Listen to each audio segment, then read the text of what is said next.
Shane McMahon, a factor in WWE wanting to sign Cody Rhodes. We'll dig into this in a second. Plus, a former SmackDown star is expected to join AEW, and Kairi Sane's wrestling return has been announced. It's all in the wrestling news right now. Adrenaline in my soul. He's got a best friend whose name is Joel. Whoa, what? Joel in the office, Joel? Yeah. Yeah.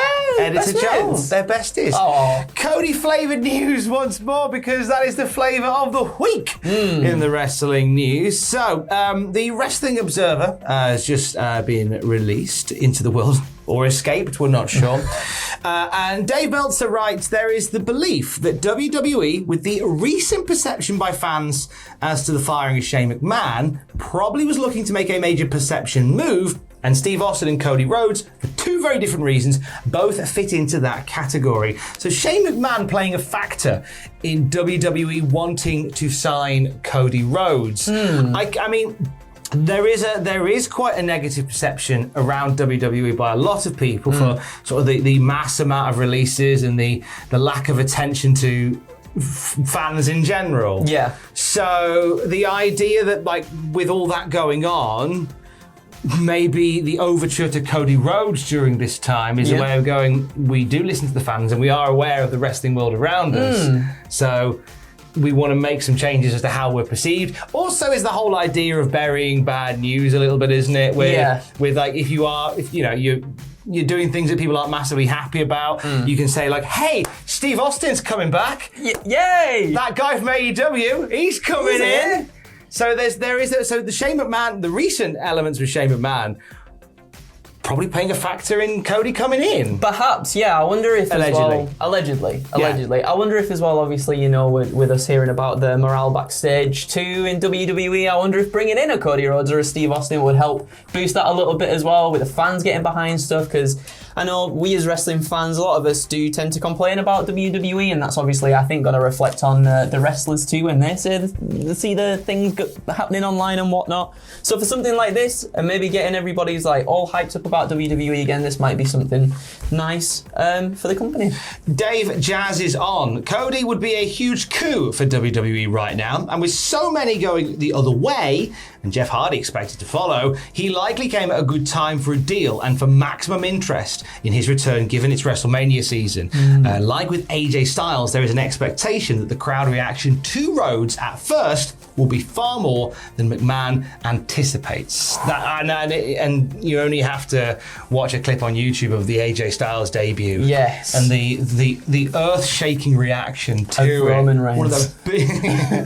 Who? Who's Ad Styles? Who's Phenom? Undertaker. For me, like, and I've had lots of discourse on socials over this, and you know, some of it more sensible than others. But I think that initial appearance by Cody, should a WWE deal come to light, that'll be where it is. I mean, without a doubt, it's going to set the world on fire, isn't it? Will that maintain? Will this see? Should he sign? Does this make Cody Rhodes a main event caliber guy in WWE forever and just cement him at the top of the card? No. Absolutely not. I'm under no illusion that suddenly Cody Rhodes is going to be considered in the upper echelon main event scene on a regular basis for WWE. But WWE has been all about making those big moments. Yep. And they do make, you know what, and for all their faults, and there are some, they are excellent at making those moments. Yeah, without a doubt. I mean, I couldn't have put it better myself there, Tom, honestly. Like, they are absolutely at the top of making the moments, and I think that's what WWE kind of prides themselves on these days as well, don't they? The huge moments. Obviously, sometimes the bits in between those moments can be slightly dwindling, slightly lacking sometimes in substance, but when you do get those huge moments, they're all we talk about usually in a news week, we just focus on that because there's always so much stuff coming out of that. The Shane McMahon thing as well. Obviously, there was talk about plans for him for WrestleMania, which are now no longer a factor by all accounts. So again, the Cody Rhodes thing, the Steve Austin thing, but mainly the Cody Rhodes thing, coming at a good time when you can do something to pique interest. And I was conversing on Twitter about this with somebody before we came down here about how there's people saying oh, surely WWE don't need to sell tickets to WrestleMania that badly to bring in someone like Steve Austin or to bring in Cody Rhodes. And I said, well, actually, yeah, they do, because it's a stadium event, it's a Super Bowl size stadium, and you're trying to do not only you're trying to sell it out, you're trying to sell it out twice. Yes, in 2 days. That's why we've seen 2-for-1 tickets for WrestleMania on socials recently, and they have to pack out those 2 days if they want to make bank on WrestleMania. Absolutely. We will see. Staying with the Observer, both Tony Khan and Cody have commented on the situations this week. With Dave Meltzer, Cody saying, love TK and love my time in AEW. There's an insane amount of speculation and theories out there, and that's natural and part of the game, and he's been overwhelmed by the response. Khan only said that he wished them the best and that he was very sincere in his statements. So short and simple from both of those. Yes, absolutely. Ahead of whatever comes next for them.